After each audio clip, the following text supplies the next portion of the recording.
What's up, guys? Wadio Strats coming at you with more What's New in Yu-Gi-Oh! Gonna be going over what I've missed since the last time.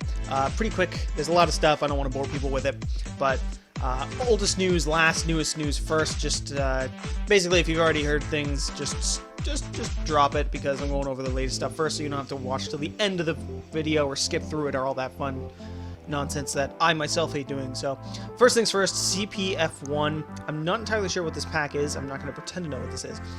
Champion pack comes to mind, but I'm not sure. Point is, Holding Hand Genie.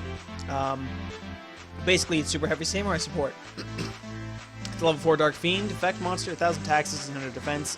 Your opponent can't target other monsters for attacks, and he will gain a defense equal to the combined original defense of all face-up defense position monsters you control.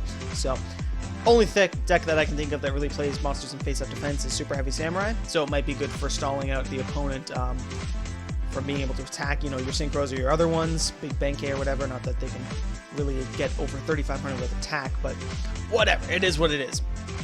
Moving on, this is interesting news for me. We got movie pack from the upcoming Dark Side of Dimensions, or whatever the movie's called, I'm not 100%. The big piece of news is Gold Gadget. This is Gadget Support, green, red, yellow Gadget.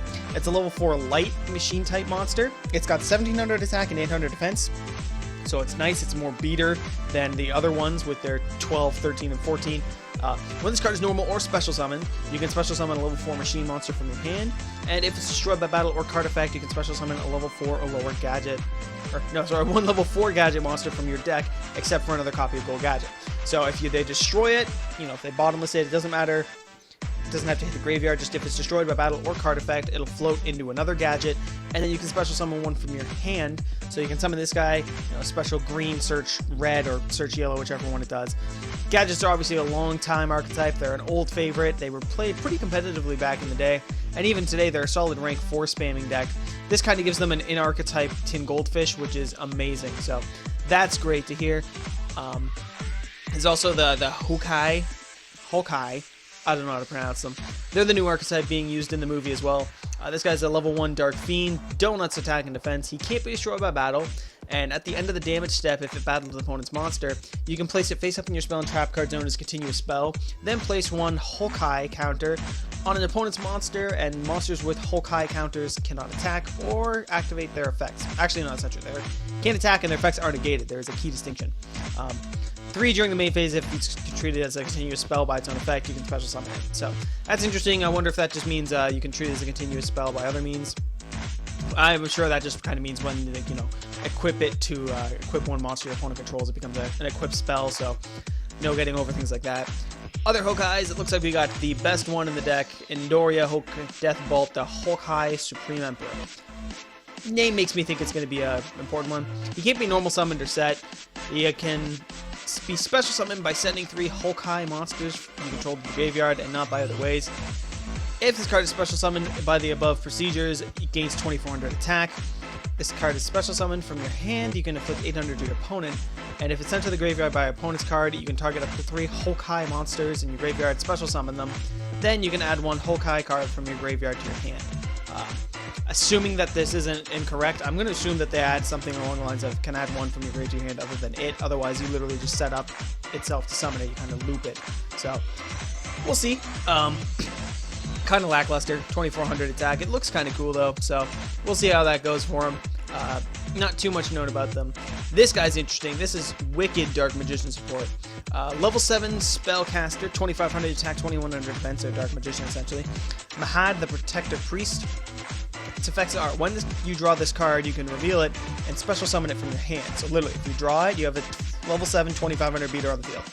Not bad for drawing a card. If it battles a dark monster, its attack becomes double its current attack during the damage step. So if it attacks a dark monster, it's 5000 attack. And if it's destroyed by battle or card effect, you can special summon a Dark Magician from your hand, deck, or graveyard. So it floats right into a Dark Magician with no trouble at all. Against something like, say, Dark Destroyer or Erebus, or, you know, big dark monsters, which are always pretty much irrelevant in the meta in one way or another. It's a 5000 beat stick, and it floats into Dark Magician. Like, holy crap. Plus, it's special summon on draw phase. So this is sick. Dark Magicians have a sweet new support card there. New toy to play with, I saw it described as, and I'm going to say I really like that. Definitely going to be neat. Makes me want to try out a Dark Magician deck, because who doesn't want to try out every deck ever, right? Other things to know, CPF1. I don't know what this is. I should have looked it up before the video. Too late now, though. It's Zushin, the Sleeping Giant. So this is the legendary monster that could never be summoned. The man, the myth, the legend, beyond legends. The ace card of team, I don't know how to say this, Taiyu. Different from its anime effect, but pretty insane. Can't be normal summoner set. It must be special summoned by attributing one monster you control that has 10 Zushin counters on it. So once per turn, you can reveal it in your hand, target one level 1 normal monster on your field, and place one Zushin counter on it. This card is unaffected by other card effects, and if it battles an opponent's monster during damage calculation, its attack and events become equal to that monster's attack plus 1,000 during damage calculation only. So basically, you get this out in 10 turns or 4 turns if you have like 3 in your hand and you keep revealing them, and you have to protect a level 1 normal monster for 3 turns, put 10 of these counters on it and summon it, and then your opponent summons Utopia the Lightning and it's destroyed because they can't activate the effect, which is just so stupid, but still pretty insane. Definitely a win condition card for sure. A gimmicky deck I'm sure can be built around it. Looks like it'll be fun to do, and you know, just tell your opponent not to play Utopia the Lightning and you're set because it's unaffected by your card effects.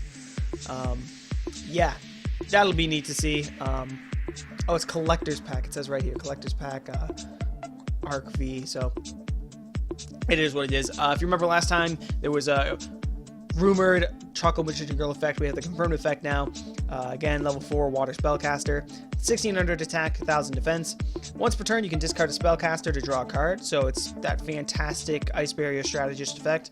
And then once per turn, if this card is targeted for an attack, you can target one spellcaster in your graveyard, except Chocolate Magician Girl, special summon it, then change the attack target to that target, and have the attack of the attacking monster. So, actually pretty solid, because using her first effect lets her set up her battle effect, so that's pretty sweet. Non-targeted, cut that Dark Destroyer's attack in half, not too bad at all. Other things we got here, the Metamorphosis. A lot of them, I haven't gone over them yet, so we'll go over them right now. Metamorphosis, Oralhalk. It's any two Metamorphosis monsters. If a Metamorphosis monster you control attacks a defense mission monster, inflict double piercing damage. So if it attacks something in defense mode, it'll inflict 5,600 damage, assuming that defense monster has 0 defense. Wow. If this card is sent from the field to the graveyard, you can target one card on the field, destroy it. The second one is Metamorphosis Adamant. It's one Metamorphosis and a monster with 2,500 or more attack.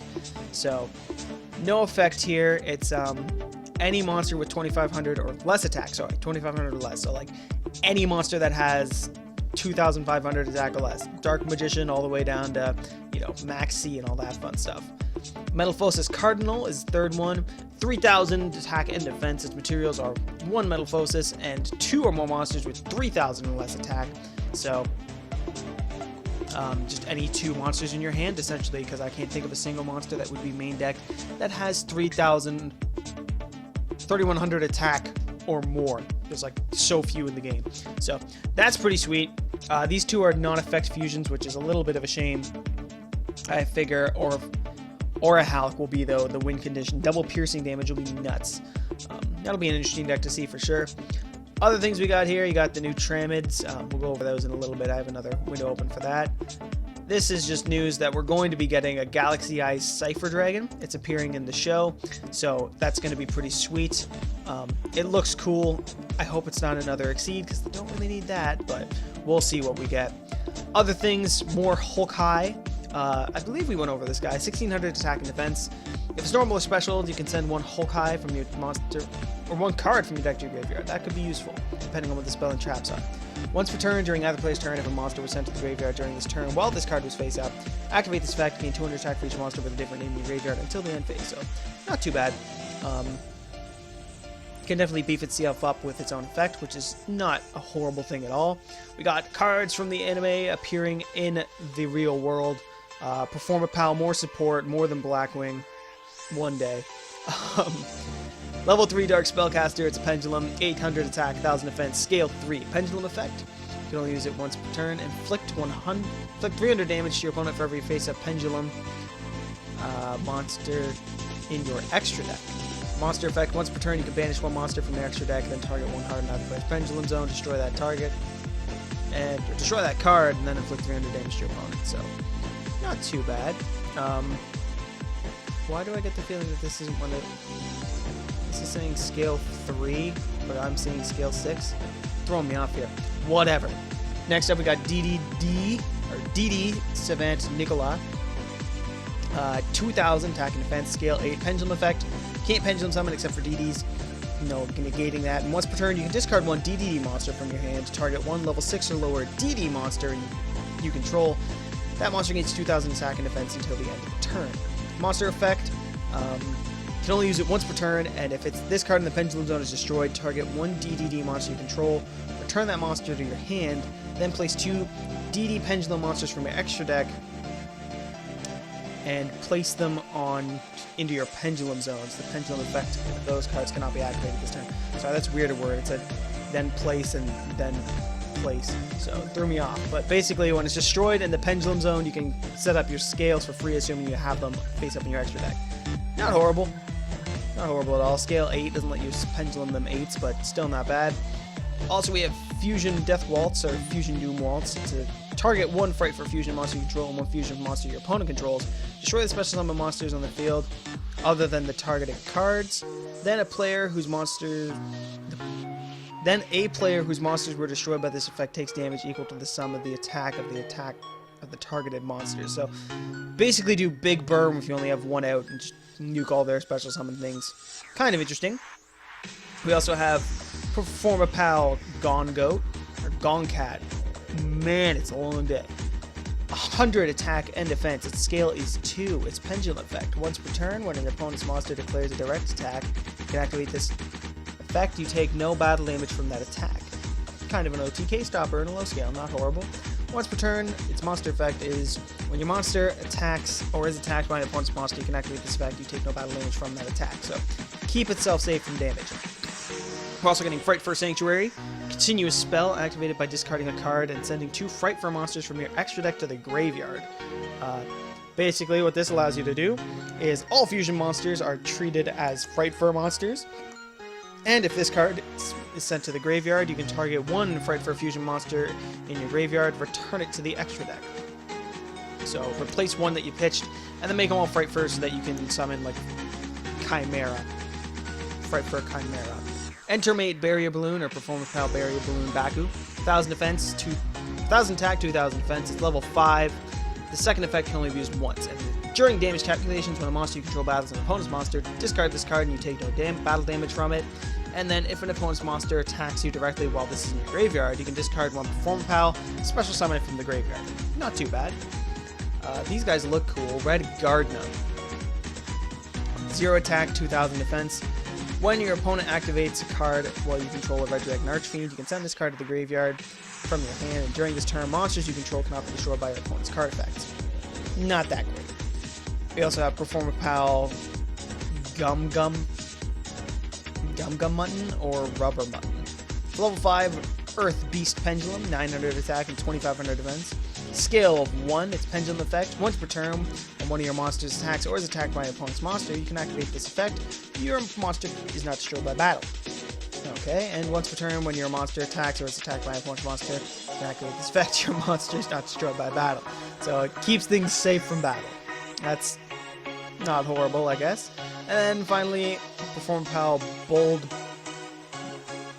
Bubble Log. Okay. Level 6 Earth Beast Pendulum. 2300 attack, 1000 defense.